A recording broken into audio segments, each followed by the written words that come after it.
Now I want to kick off with our opening discussion panel about a leader versus a challenger. So if Andrew and Tony could come up and join us, grab a seat. I'll take the one in the far corner over there. Okay, and Tony, grab this one here. And we're going to have a bit of a chat around what it's like to be a market leader and a challenger operating in the same market at the same time, competing against each other. Can you, Andrew, why don't you start first and give a bit of your background? Sure. So I moved to Barcelona 4 years ago, so I'm a local. And like Tony's moved 5 weeks ago, we're now both here. My background was initially in consulting and then in payments, and worked for REA for 5 years, from 2015 to 2020. My primary role there was the Executive General Manager of Residential, which meant I ran their sort of core Australian residential business, roughly 500 million euros of turnover. I also was for a time the interim Chief Marketing Officer when we delightfully stole the Chief Marketing Officer from Domain, and she had 6 months of gardening leave. And for the last period there, I was also the Chief Product Officer across all of the different commercial, residential, developer and back-end experiences. Right now, I'm an independent advisor and consultant to property portals, PropTechs, and a little bit in the fintech space. Okay. And Tony? Yeah, quite similar in many ways. 5 weeks in Barcelona. For the last 12 months or so, I've been consulting to the PropTech industry, mainly in Australia, with a couple of other things. Prior to that, I was with a startup in the property management technology space. We were trying to revolutionise property management, but we hit a funding issue in 2023 where all the money dried up. So unfortunately, we exited. Prior to that, at Domain Group, I left in 2021, having started there at the parent company Fairfax Media. Fairfax Media is a traditional newspaper publisher, so I started there in 2003, worked across, actually started with Joe Hanna here. He was the tech guy, I was the business guy. Worked across classifieds, across jobs, cars, houses, general classifieds, and then moved fully into focus on the Domain business in 2013. Similar kind of roles. I led product for about 12 months or so, but predominantly leading the sales function and the go-to-market function from 2013 to 2021. Right, so if we look at that period in time, REA was the clear market leader. But for those who don't realise, Domain started before REA. Back in 1996, I would think. I'd give Domain and REA about 1998. And actually Domain, if I remember correctly, Tony, and you'll be able to help me here, Domain's first business model was fundamentally a photocopy of the print, where they were going to the agents, and the agents were paying basically the same price as a print ad to be on the website. Don't know if you're aware of that, but I know that. I'm not aware of that, but what I would say, it was before I started with Fairfax. Domain and Fairfax did a couple of really smart things. They put all their news content online for free, which was the right thing to do, and built really strong news audiences around their publications and their mastheads. They also put a lot of their print listings, print classified listings on for either free or a very low price. That gave them some leadership in those markets where they had print publications. So Sydney and Melbourne, predominantly, the two biggest property markets in Australia. But then they stopped, and they didn't go beyond that, and they didn't really go beyond their print uplift type. So it was literally just a mirror of the print footprint. Yeah, and then obviously REA entered the market and just went very aggressively across not only those markets but beyond as well, and got to that listings leadership position and held that position and built a brand around it. So if we then roll the clock forward to sort of that time that you guys were both there around the 2015 type time frame. REA is quite a strong leader in the market, and Domain is this sort of challenger brand at that point in time. Was Domain still part of Fairfax then, or it had been sold? No, we were still part of Fairfax. We separated from Fairfax in 2017 and listed then, and then Nine came along and bought Fairfax and ultimately was the owner. Very similar structure to REA and News Corp. Okay, so let's get to that. So you got this basically a duopoly. Yeah, I know there's a few other characters playing around the market, but they're really at the periphery, whether it was Real Estate View in Victoria or Homely or Rewa. and a bunch of other guys who came, or Rewa, that's right, correct, in WA, and who've come and gone in that period of time and really not managed to make much of a dent. Let's start from the market leader perspective. How did you think about the competition in the market? Or did you not even think about it at all?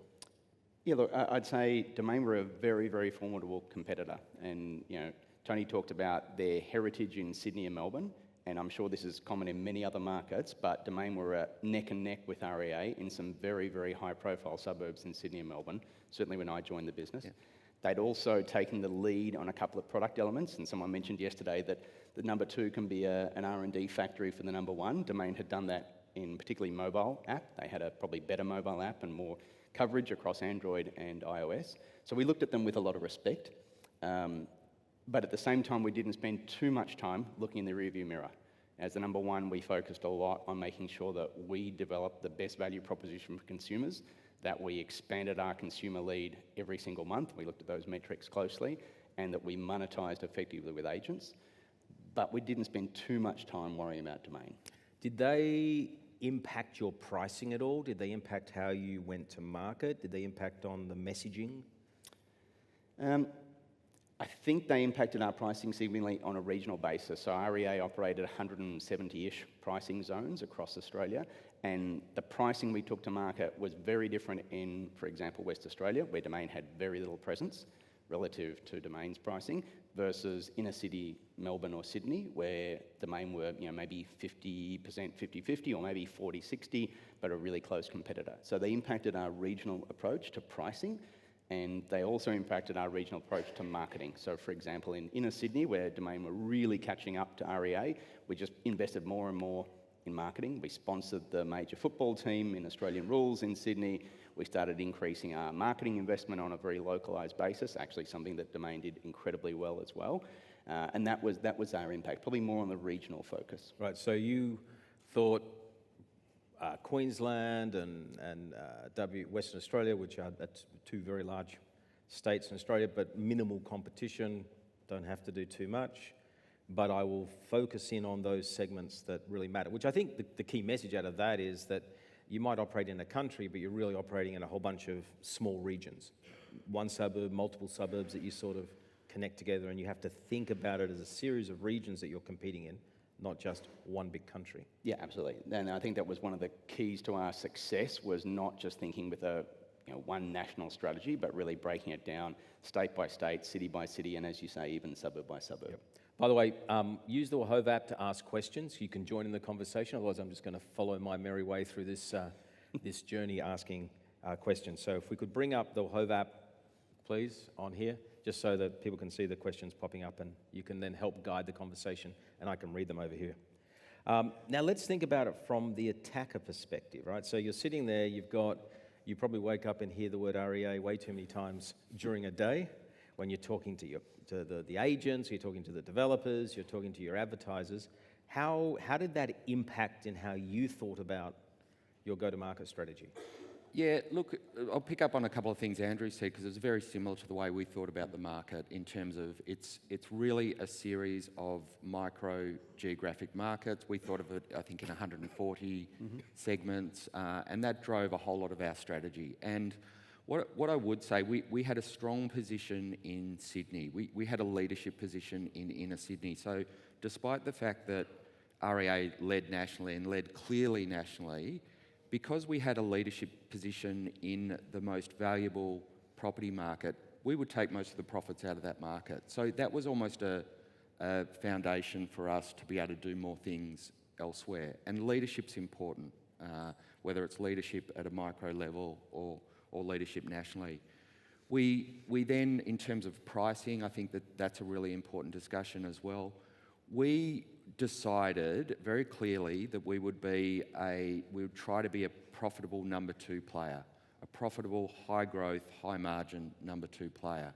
So that dictated a lot of what we did. So in terms of marketing investment, in terms of the way we priced, we were doing that in a way which would drive to that outcome, rather than a more aggressive kind of, let's just plough millions and millions of dollars into marketing to try and catch up, etc. In terms of pricing, I think that's critical. We price to value. That's the way I describe it, and we would look at how REA were pricing in each regional market. And in Perth, for example, Western Australia, where we were competitively weak, we might be a 10th or a 20th of REA's price. In Sydney, we might be about the same or even slightly more, and that was a high-value market. So what that meant is we could pick up listings in WA because we were priced to value. So we were delivering a good consumer experience because we had the listings because we were pricing them correctly. And in Sydney, we could drive yield. And we wanted REA to lift their price every year like they did because that gave us an opportunity to follow and lift our price. We didn't have to lift it higher than them. We didn't really have to lift it lower than them on a percentage basis, but we would follow them from a pricing point of view, and that was good for us. That allowed us to grow with the market expansion. Yep. Now, just to give us some rough quantums, what's roughly the residential revenue for REA and for Domain at the moment? Do you guys know roughly what that is? 500 million or so euros for REA. And for Domain? We would be about 40% of that. So about 200 million. So we're not talking about small numbers here. We're talking one's sort of 500 million euros revenue, one's 200 million revenues euro in the same market, okay, and competing. When you sort of look back, right, because that's the beauty of being where you are today, A, disconnected from it, and B, you can look back. You go, what is it that, and I'm going to ask Tony first, I want to ask you, because I think taking it from the challenger perspective, clearly the REA has done a great job at sort of going ahead, and the gap never really closed. So what is it that you would have done differently, with hindsight as a perspective, at Domain to better attack REA? And then I'm going to ask you, Andrew, what they should have done. Yep. It's a really good question. I'll point to a couple of examples where we made ground on REA, and I think you touched on the app. Mm-hmm.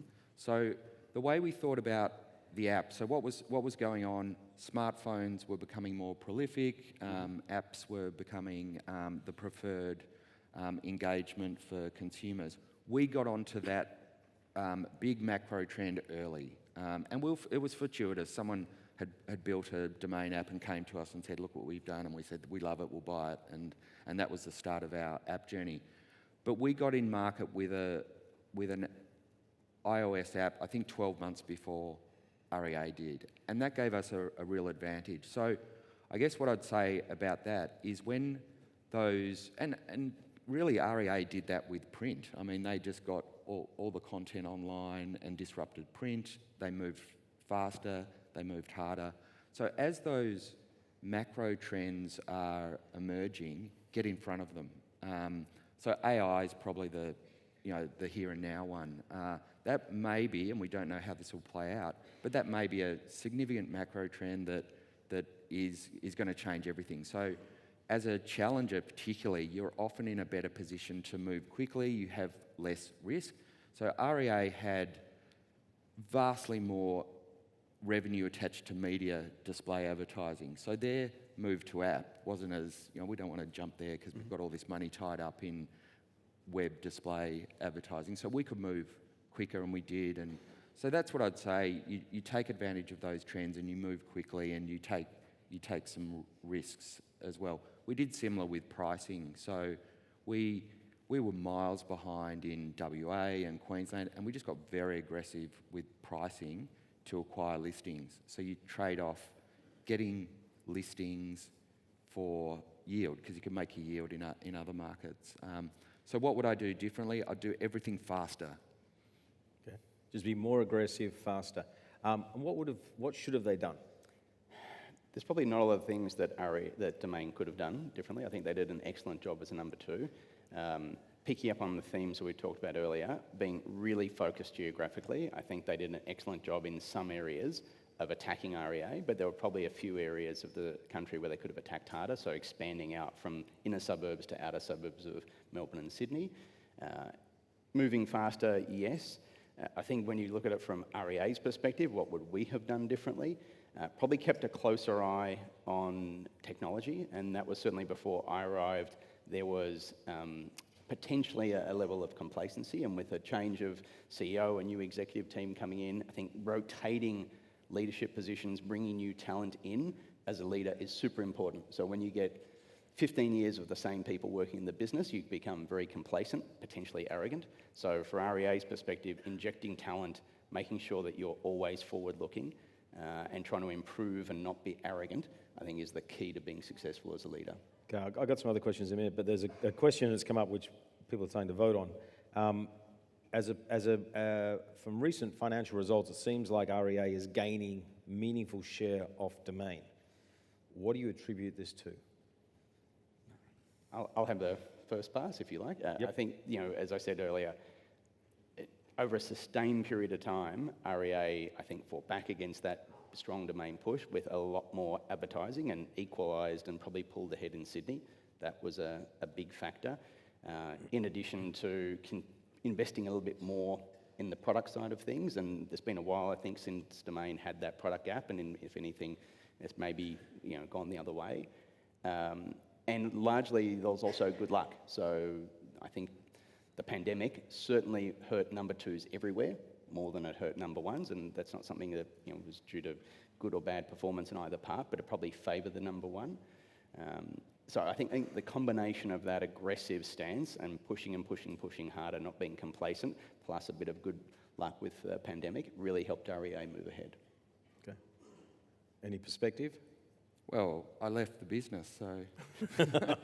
Oh, cause and effect, I got it. No, Okay. So, look, I think probably a couple of things like that. Certainly REA, very consistent, particularly around marketing and messaging and has scale and was always going to outmarket Domain. So I think that plays out. I think probably the pandemic had some effect. I'm not sure that it had a major effect because, I don't think Domain lost, you bounce back pretty quickly from that and life gets back to normal.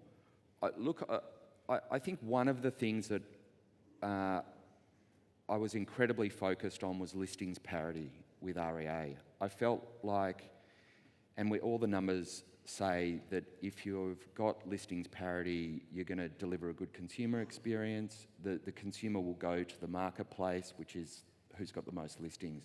So one of the primary goals for me was make sure we've got listings parity in all the markets that we choose to compete in.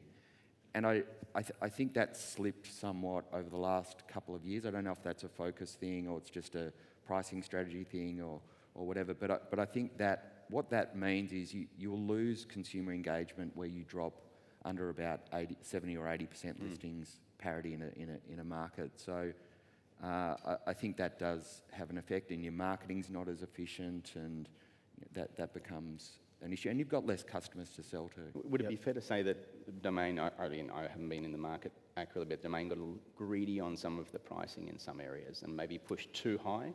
Look, I don't know because I haven't been involved for a number of years. But certainly the way we priced when we were there, we would look at REA and we would price versus REA, and I think that's important when you've chosen to be the number two, the profitable number two. You don't have to be overly aggressive. You have to follow the expansion of the market, and REA as the leader is really driving that market expansion. As long as we're getting our proportion of that, then that's a good outcome. One of the things that Domain did was go into a lot of ancillary products and services. You had My Desktop, you had I can't remember the other software products you purchased, and so on. Was that a distraction to the business? Did it create value for the business? Was this like take the shotgun and sort of spray and pray that you're going to hit something that's going to create value? What was really behind that thought as a number two? Because competing in the core straight advertising market was a little bit, you can only compete so much. You said you've mentally gone, we're going to be number two, profit number two in that segment, but then you're in all these other things as well. Was that an advantage or a disadvantage? Yeah, we did a lot of M&A, and some of those transactions were very complementary to the core business. So if I think about, we acquired All Homes in 2013, I think it was, and All Homes was a regional-based portal. It was the only portal that was a market leader despite apart from REA and Domain. So we were able to acquire that business in the Canberra market, and as a result of that acquisition, we acquired a leadership position in Canberra. So that was important. We had a leadership position in inner Sydney. We now had one in another market through an acquisition, and a lot of synergies, obviously, because it was a portal, and you could very value accretive because you're taking costs out as well as adding profits into the business. So that was very complementary to the core business. We acquired a business called Pricefinder, which was a property data business. We already owned Australian Property Monitors, another property data business. So again, very complementary to the core business because data is such an important part of the consumer experience and part of the agent journey as well. And again, we were able to get good synergies out of that because we already owned a business. Then we started to move into what we describe as agent solutions and workflow solutions for agents. They were very different businesses. They're SaaS businesses, and we're in a marketplaces business. And I think one thing's important to understand is they are different. SaaS is different to marketplace, and they can be distracting because despite they're only a small revenue contributor, they do take management time and effort, and you're naturally looking for ways to leverage those businesses back into the core. So that also takes attention away from other things that you might do. So I think inherently any acquisition and is going to be somewhat distracting. So I think the takeout from that is you should be doing acquisitions, and I think some of the speakers yesterday talked to those emergence of more adjacency opportunities, mortgages and other services. I think that's important. You have to do that as you look to grow over the long term, but do it in a way and structure it in a way that it has minimal distraction to the core business, because the core listings business, the core marketplaces business, is still the very high margin, very high growth, and underpins the value of the business. Okay. There is a question that keeps coming up here. It says, what did Domain see as the greatest weakness or gap in the REA playbook? There were very few weaknesses, unfortunately. But what I would say is when we were watching them incredibly as they watched us, and if they would release a new product feature, we would copy, and vice versa. And so it's very competitive, arms race around. They did something that looks good, we'll copy. And natural kind of competition. There were times when they zigged and we zagged, and one time I recall, and we got an advantage from this, REA started to move. We had very big field sales teams, and we were dealing with thousands of real estate agencies around the country, all local businesses, very much a field sales approach, and they had a very similar sales structure. They started to move a lot of clients into a telephone sales function, and it was really a cost and efficiency effort on their behalf. I think they felt like, and Andrew, you may have more insights, that they're in a position to look for some cost out of their business. We went the other way at that time. So we expanded our field sales team and got more coverage in the market and got better engagement with agents. And for a period of time, we got an advantage because of that, moving in the other direction to REA. So, and REA wound back a little bit their move. They still had some telephone sales, but they wound back a little bit back into field sales, I think in response to what we had done. So I think what the insight of the learning from that is the number one will occasionally make a mistake, and don't get in their way when they make a mistake. But REA were a formidable competitor, and there weren't many chinks in the armour. Okay, we've got time for a couple more questions. What's the number one piece of advice you'd give to a number two portal that's going up against a big brand? Andrew, what would you give that? Find a point of differentiation. You cannot be a me too. And you look in the US market, with Homes.com, and Andy's here, who'll talk about how they're differentiating, or here in Spain or any market, find a different point of differentiation that will justify consumers spending the time and effort of using your experience in addition to the number one's experience. That'll be first advice, and second is really pick your battles, particularly geographically. Don't try to take on with a national approach, beating a number one when there's different opportunities region by region, city by city, or suburb by suburb. Is it a case of demonstrating meaningfully to the advertiser that you're reaching a different audience? It's not just a massive 100% overlap of the audience, but you're getting to someone who is, someone is going to look at Domain who is not looking at REA. And I think, is it important to prove that point? I think for the consumer, the property seeker, you want to give them a reason to try your experience in addition. So do I have unique listings? Do I have better quality listings? Do I have some time advantage on those listings? That gives the consumer a reason to come to you. For the advertiser, the agent or developer, you want to have at least a parity of audience, and Domain and REA had a significantly overlapping audience. There were people who used Domain and REA, and that's fine. As a number two, to be in a position where you have a significant audience, even if that's shared, still gives you the right to play with the advertisers. That raises an interesting question. After 25 years, 22, 23 years, wherever it is, why is there such a large overlap in audience? Why are people still looking at two sites? Is that a failure to convince the audience that you've got all the listings? Or is that a hope that you've got something that the other one doesn't have? Because it can't be just purely because you've got a better map or sexier pictures, because it's the same stuff. I think it comes down to the fundamental user paranoia or sense of FOMO, that users are desperate to find that one rental property that maybe isn't available on another site, or a property to purchase, and they're willing to go to the extra effort of looking at another site on the promise of finding something different. Okay. From your perspective? Yeah, look, I think that's exactly right. If you're a highly active property seeker, you see every property on the market. You want to know as soon as a new property comes on market, you're probably on both apps, and you end up preferencing one over the other. That's typical the consumer behaviour. We definitely sold our unique audience as our value proposition, and that was, you've got REA, but you're missing this unique audience that we have. And not only this is in terms of messaging to agents, not only from a buyer point of view, but also where you're going to get your next listing from as well. So you play both sides of that value equation for agents, but very much based on unique audience. Okay, so last question, roll the clock forward 10 years. Is anything different? Not materially.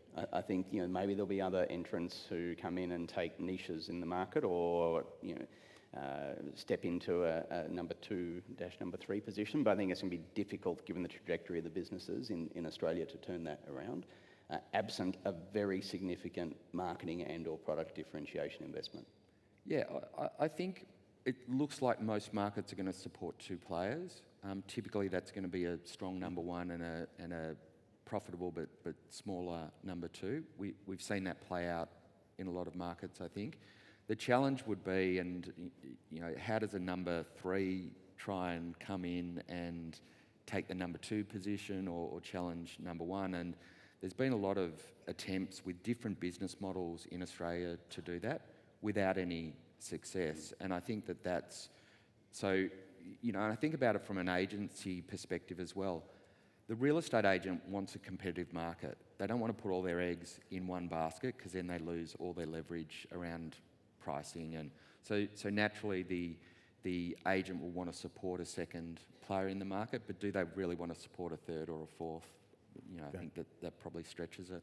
Okay, thank you very much. I think what this is coming down to is if you go and build a brand in a market over a quarter of a century, which is really what it is for both REA and Domain, it's very hard to make a change to that brand, because the brand is lodged in the consumer's mind, it's lodged in your advertiser's mind, and to disrupt is very, very hard. So, gentlemen, thank you very much for spending the time to talk about the good old days and how you competed against each other. Fantastic. Okay. Thank you very much.